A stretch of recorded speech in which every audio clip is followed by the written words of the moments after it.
It all started on a crisp, rainy fall day. I entered into my homeroom class, late like usual. My professor, Dr. Creepy, as I called him, wasn't in the mood for my tardiness on this day.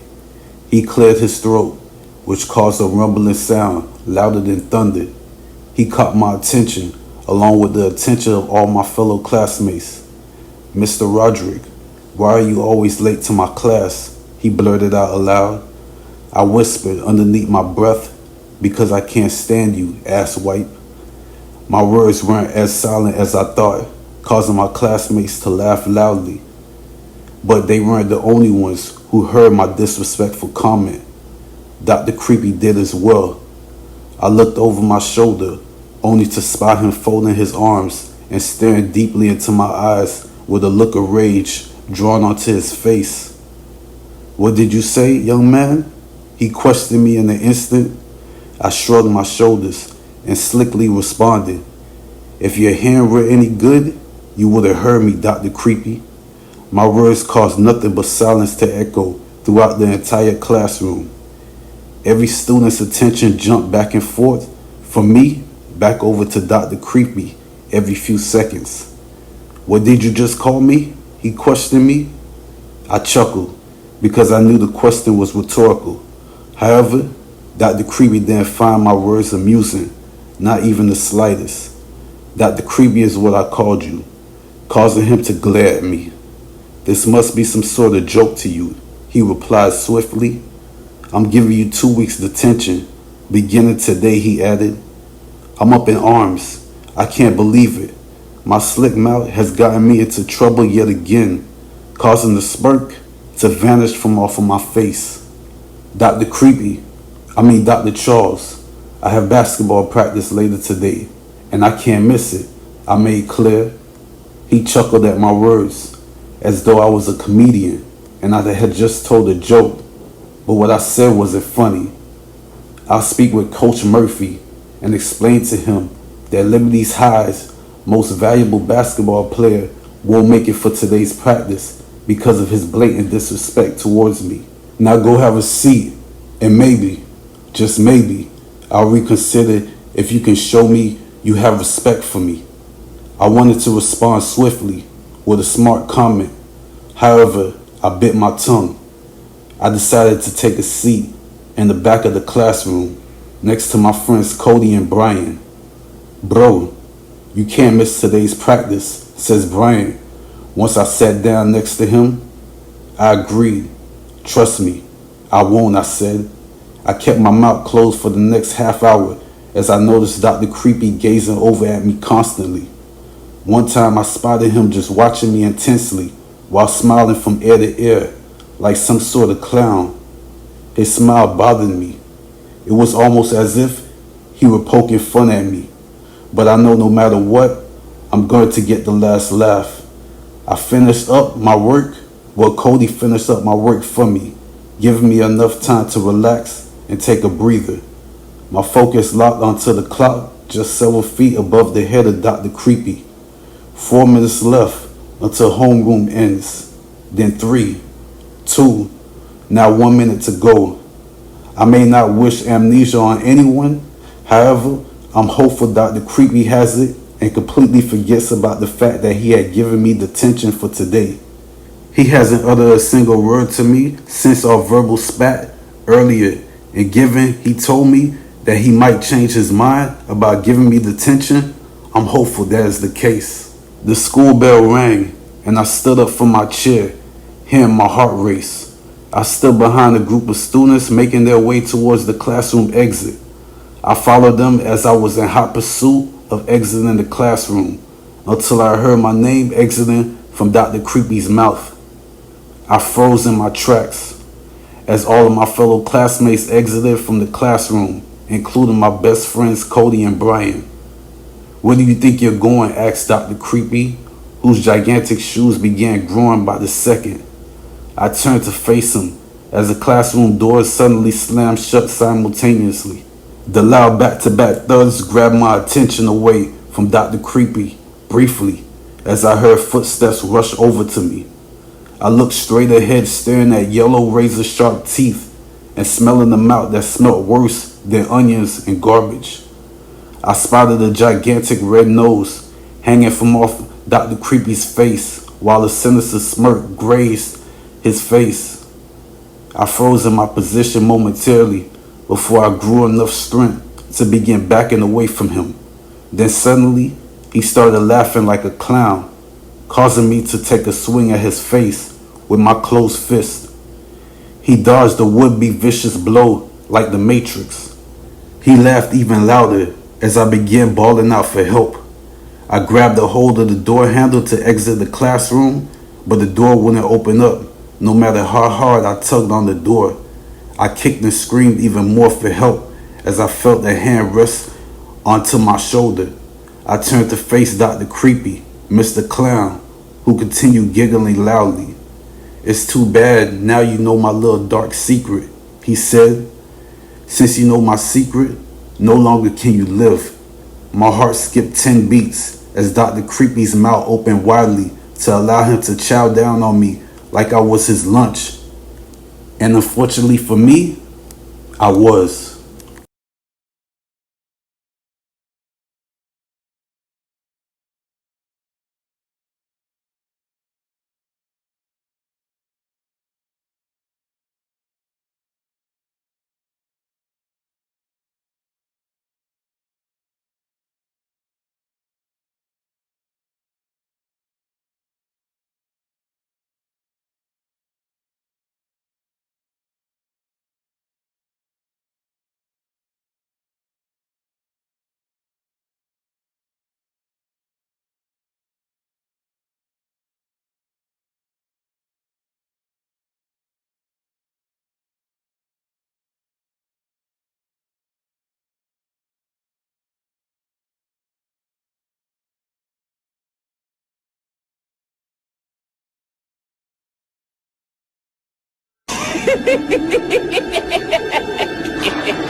Summer had just begun, and for my girlfriend Jessica and I, it only meant one thing. The Midtown Skate Park was open. It's the place we met just 3 years ago, and it's the place we come to visit annually to celebrate our anniversary and our love for skateboarding. The day started out with the sun shining down brightly as a light breeze French kissed the city, which only meant the perfect day to skate. Due to concerts, football games, and private parties, Skatepark Horrorland is usually too occupied for us skateboarders to enjoy. However, come summertime, it becomes our time to take over the park and just enjoy every inch of the park. Jessica stood by my side as we entered into the already jam-packed park. I spotted a group of our friends with skateboards in hand, ready to have a good old time. Jessica's face glowed with excitement like it always does when we're here. Little time was wasted before she dropped her skateboard down to the floor and took off in a hurry. I struggled briefly to catch up to her, but eventually I did moments later. After a couple of minutes of doing a few tricks, enjoying several ramps, we caught up to our friends who stood in the middle of the park chilling. I dapped up all my friends as Jessica greeted her best friend Cynthia with a bear hug. They hadn't seen each other in a month, given that Cynthia spent the last few months out of the country. They immediately began talking about her trip as I began talking to my friends. "How's everything going, fellas?" I said, as they all didn't seem as enthusiastic as I clearly am at this moment. "Come on, guys. Skatepark Horrorland is back open. Y'all should be just as excited as I am," I added. They struggled to smile. They could barely look me in the eyes as I attempted to figure out just what was wrong with them. "Yo, John, they're going to close down the park for good at 5 p.m. today," says Jason with a blank grin locked onto his face. I appeared puzzled. I tripped and fell over my own words as I attempted to construct a basic sentence. "Stop joking," I said, scoffing at his words. However, no one burst out laughing as I realized what Jason was telling me was accurate. Then suddenly, I could hear the sound of loud horns growing in the distance. A fat, chubby, bald man with furry arms began urging everyone to leave the park at once. This must be a terrible dream, I thought for a second. However, it's not. This rather large man hopped from off of the cab of the pickup truck down onto the floor near the entrance of the park. How he then caused the largest earthquake ever to take place at that very moment, I'll never understand. I shook my head as I'm being defiant as usual, as the crowd of my fellow skateboarders all stood their grounds, refusing to obey this gigantic man's order.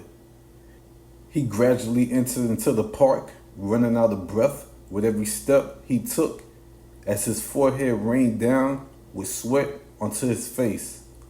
I want everybody out of my park immediately, he shouted as several construction workers, all holding shovels, marched up alongside of him. I didn't know whether this was his way of threatening us or he wanted to tear down this park earlier than everyone was told. We're not going anywhere, my girlfriend Jessica shouted out loud, causing dozens of other skateboarders to agree with her. The beastly looking man laughed at her words as he ordered his construction crew to tear down every inch of this park. You annoying skateboarders need to grab your skateboards and exit the park immediately, he made clear. Or else what? Someone shouted off in the distance. The giant bowling ball-sized looking man with hairy arms roared in anger. Or else you'll all regret not obeying my orders, he spoke angrily. Jessica marched her way over to him as I immediately followed her, and so did our friends. We're not going anywhere, Jessica stated. She's a very passionate person when it comes to her and her beliefs, and she truly loves and believes in this park. Skateboarding was her way to mentally escape from the harsh realities of which she's faced over the years. This is more than a skate park to her. This is her therapy, just like so many others. So tearing this park down is just something that won't ever happen. The fat slob of a man with ketchup stains staining his shirt just ordered his men to demolish the place. Destroy everything and everyone in here, he shouted aloud before a cop siren sounded off, preventing his men with shovels from continuing to head over in our direction as we all grabbed a hold of our skateboards to battle his men. Sure, they may be stronger and more intimidating than us. However, we outnumber them all 4-1.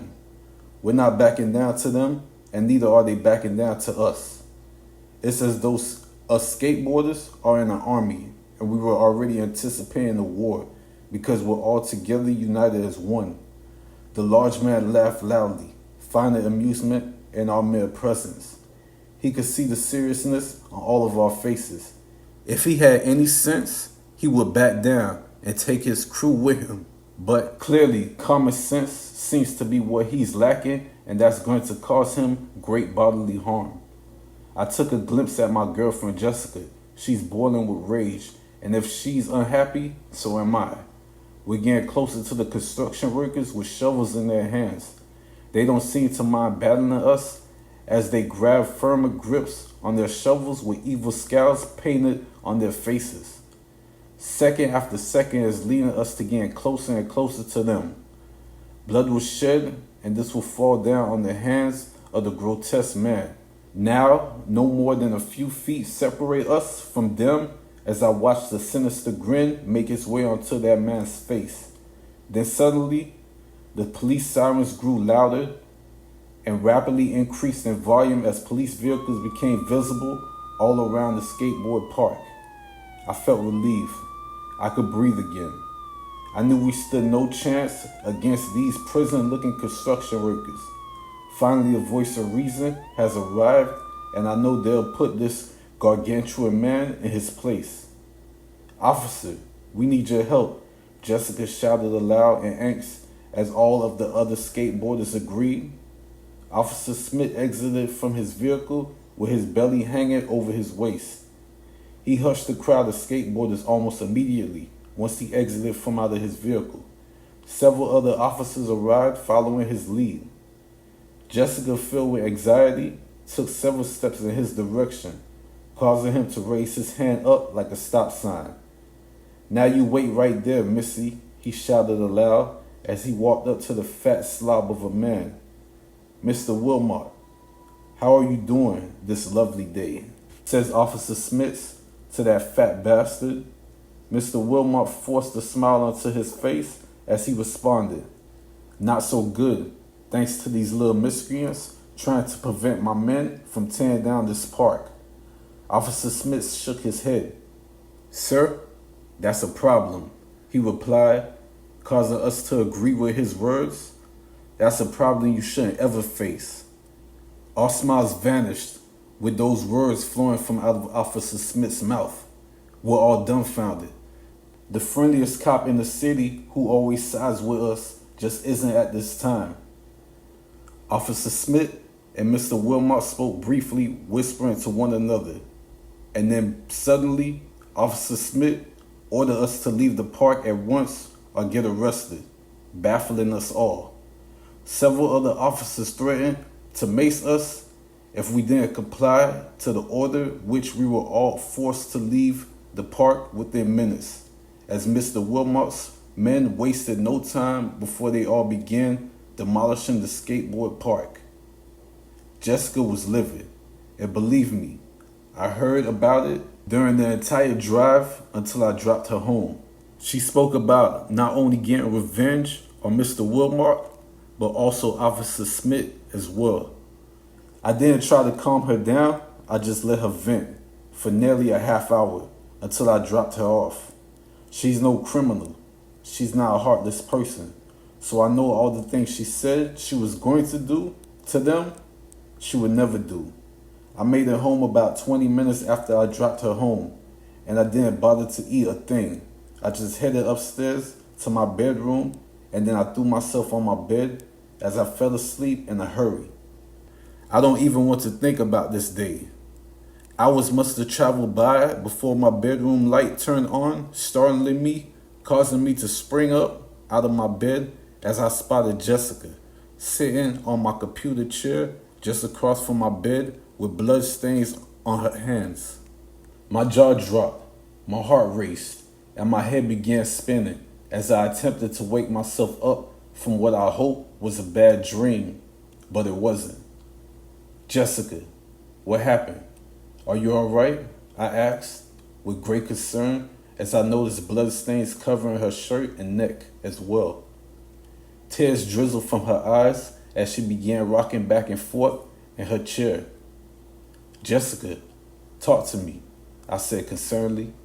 She began shaking her head as more tears dangled from out of her eyes. "Remember you told me that no matter what, you'll always love me, no matter what," she spoke. I nodded my head gradually, but with fright.